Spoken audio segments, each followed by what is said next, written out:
నమస్కారం. నేను రమారావి.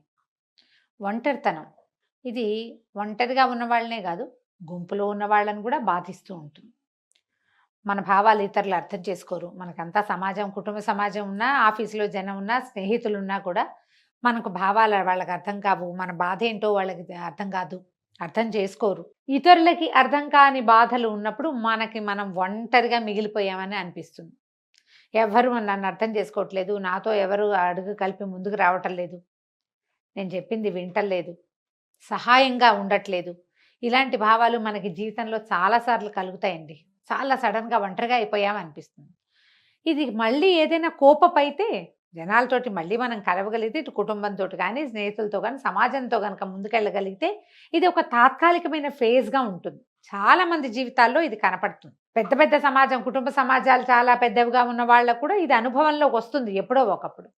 అది కాకుండా నిజంగానే ఒంటరిగా అయిపోయిన వాళ్ళు, ఫ్యామిలీ ఎక్కువ మంది లేకపోవటం, తర్వాత భర్త చనిపోవటమో లేదా భార్య చనిపోవటమో, ఎక్కువగా ఆడవాళ్ళైతే దీనికి గురవుతారు. మగవాళ్ళు ఏదో పని చేసుకుంటూ ఉంటారు. స్త్రీల కోసమే ఇది చెప్పాలని అనుకుంటున్నాం. భర్తలు చనిపోవటమో, లేకపోతే సెపరేషన్ అవ్వటమో, సెపరేట్ అయిపోయాక పిల్లల కోసం మళ్ళీ ఇతరత్రా వివాహాలు అవి ఆలోచించకుండా పిల్లల్ని ముందుకు తీసుకెళ్ళటమే లోనే వీళ్ళు దృష్టి పెట్టుకుని ఉండేవాళ్ళు. లేదా ఎప్పటికీ వివాహాలు కాకుండా ఫ్యామిలీతోటి పెద్దగా సంబంధ బాంధవ్యాలు లేకుండా ఒంటరిగా ఉండిపోయేవాళ్ళు.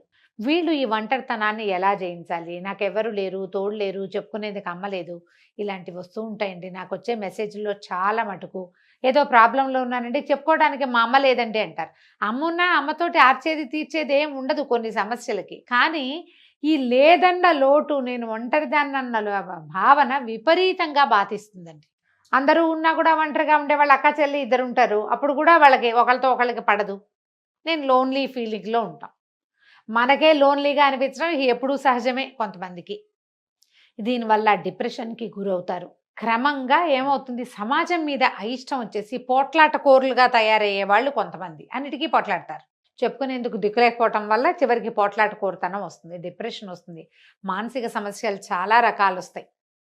దాంతో పాటుగా డయాబెటీస్ వస్తుంది సహజంగా అండి. డిప్రెషను, ఈ ఒంటరితనము, ఈ సింగిల్‌గా థింగ్స్‌ని హ్యాండిల్ చేయలేకపోవటము, వాటన్నిటి వల్ల మనం సమస్యల్లోకి వెళ్తూ ఉంటాం. ప్రధానంగా మనం ఒకటి అర్థం చేసుకోవాలండి. లోకంలోకి మనం ఒక్కళ్ళమే వచ్చాం. మనతో పాటు ఎవ్వరూ రారు. వెళ్ళేటప్పుడు కూడా మనం ఒంటరిగానే వెళ్తాం.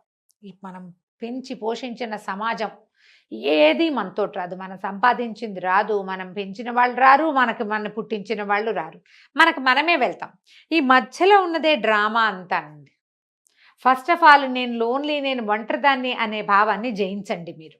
అందరికీ జీవితం ఒకే రకంగా ఇవ్వదు. ఒక్కొక్క జీవితం ఒక్కో రకంగా ఉంటుంది. మన రకం ఇది. మనం పిల్లల్ని పెంచుకుంటున్నాం అనుకుందాం. పిల్లల్ని పెంచుకునేటప్పుడు పిల్లలు కొంత పెరిగే వరకు వాళ్ళు మనతోటి ఉంటారు. కొంచెం పెరిగాక వాళ్ళ సమాజం వేరవుతుంది. వాళ్ళకి సర్కమ్స్టెన్సెస్ మారుతాయి కదా! పిల్లలు పెద్ద క్లాసులకెళ్ళేసరికి వాళ్ళకి ఫ్రెండ్సు, సర్కిలు, వాళ్ళ కెరీరు, వాళ్ళ తాలూకు బంధువులు అనకూడదు, ఏమనాలంటే పార్ట్నర్సు, రకరకాల ఐడియాస్ వస్తాయి. వీటి వల్ల వాళ్ళతోటి మనకి సెపరేషన్ వస్తుంది.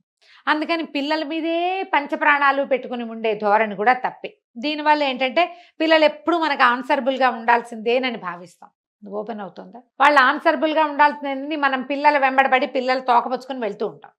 కొన్నాళ్ళు పోయాక వాళ్ళకొచ్చే పార్ట్నర్స్ వల్ల వాళ్ళు మనని విదిలించేస్తారు. మనం ఆ ఆశాభంగాన్ని అసలు తట్టుకోలేం.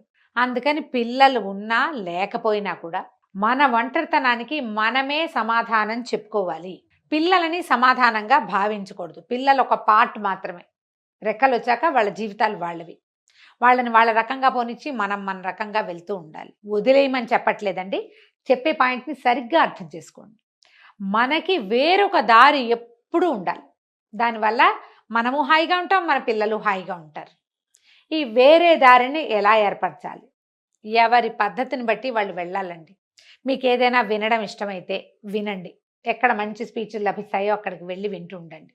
మీకేదైనా చూడడం ఇష్టం, వేరు వేరు ప్రాంతాలకు ఒక చిన్న గ్రూప్ ఆఫ్ ఫ్రెండ్స్‌ని ఏర్పరచుకొని చక్కగా గుళ్ళు, గోపురాలు, లేకపోతే ప్రకృతి దృశ్యాలు ఉండే చోట్లు. అందరికీ గుళ్ళు, గోపురాలు ఇష్టం ఉండదండి. నేను ముందే చెప్తా గానీ అది కాదు. సైట్ సీయింగ్ అయినా వెళ్ళొచ్చు.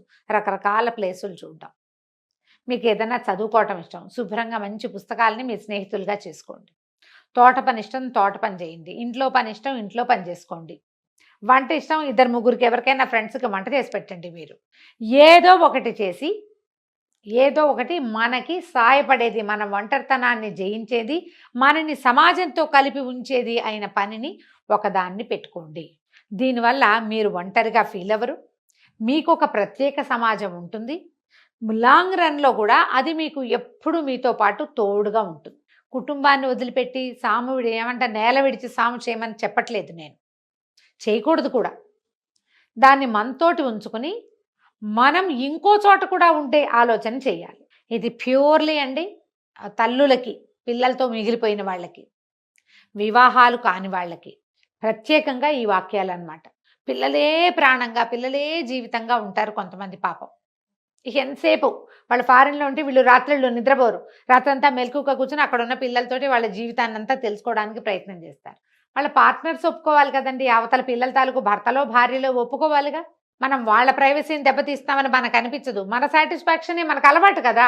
ఎప్పుడు రోజంతా పిల్లలతో మాట్లాడడం, ఆ పెళ్ళాం వచ్చినా లేదా ఆ మొగుడు వచ్చినా మనతోటే మాట్లాడాలనుకుంటాం, లేకపోతే మన పిల్లాడు మనకు వదిలేశాడు అనుకుంటాం. అడ్డాల నాడు బిడ్డలు గడ్డాల నాడు కాదు కదా, ఇలాంటివి చెప్పుకుంటాం.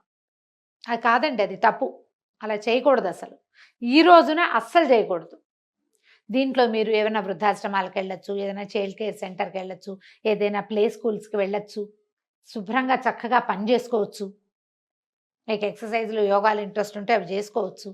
ఏదైనా చేయండి. మీ అమ్మా నాన్నని చూసుకోండి, మీ అక్క చెల్లెళ్ళని చూడండి, మీ కజిన్స్ని చూడండి. ఎవరో ఒకళ్ళతోటి మీ సంబంధ బాంధవ్యాల్ని విస్తరించుకునే ప్రయత్నం చేయండి. నాకు అమ్మ లేదు చెప్పుకునేందుకు, నాన్న లేడు ఆలోచన చేయకండి. ఎవరికి అందరికీ అమ్మా నాన్నలు ఉండరు. ఉండేవాళ్ళు అదృష్టవంతులు, వెళ్ళాల పెట్టి పుట్టారు. మనకు లేకపోతే మనకి అమ్మా నాన్న, మన సంగతి మనమే చూసుకోవాలి. ఇలా ఆలోచించి మీ ఒంటరితనాన్ని పక్కకి తొలగదీయండి. నేను ఒంటరిని అనేది శాశ్వతమైన భావన అండి, అందులో నుంచి మనం బయటపడలేం. కానీ సమాజాన్ని మనతో ఉంచుకునే ప్రయత్నం మాత్రం మనం ఖచ్చితంగా 100% చేయొచ్చు. అలా చేయడానికి ట్రై చేయండి. మీ అక్క చెల్లెలతోటో, అన్నదమ్ములతోటో సంబంధ బాంధవ్యాలు, ఆస్తుల వల్ల కావచ్చు, వివాహాల వల్ల కావచ్చు, ఏదైనా సమస్యలు కావచ్చు, దేంతో ఒక దాంతో మనకు వాళ్ళతో సెపరేషన్ వచ్చేస్తుంది. అప్పుడు మనకి దగ్గరలో ఉన్న వాళ్ళతోటి మనం స్నేహ సంబంధాలు నెరిపితే గనక ఆ లోటు పూర్తిగా తీరదండి, లోటు పోదు పూర్తిగా, కానీ గ్యాప్స్ కవర్ అవుతాయి కొంత. ఆ గ్యాపులు కవర్ చేసుకొని ఈ ఒంటరితనం అనే బ్రహ్మరాక్షసికి చిక్కకండి మీరు. దానికి చిక్కితే నేను ముందే చెప్పా కదా, బోల్డని రకాల సమస్యలు వచ్చేస్తాయి. ఈ సమస్యల వల్ల మీరు బాధపడతారు, ఇతరత్రా మీ చుట్టూతా ఉన్న ప్రపంచాన్ని కూడా బాధిస్తారు. అందులోకి వెళ్ళకుండా ఒంటరితనాన్ని జయించడానికి ఏం చెయ్యొచ్చో చూడండి. ఇందులో అసాంఘిక కార్యక్రమాలకి వాటికి పాల్పడద్దు, అనైతికమైన చర్యలకి దిగద్దు. పూర్తిగా సాంఘికమైనది, నైతికమైనది, మనకి ఇహానికి పరానికి కూడా ప్లస్ అయ్యేది ఏదైనా ఉంటే వాటిని సెలెక్ట్ చేసుకుని వాటితోటి మీ ఒంటరితనాన్ని దూరం చేసుకోండి. ఆలోచించి చూడండి. నమస్కారం.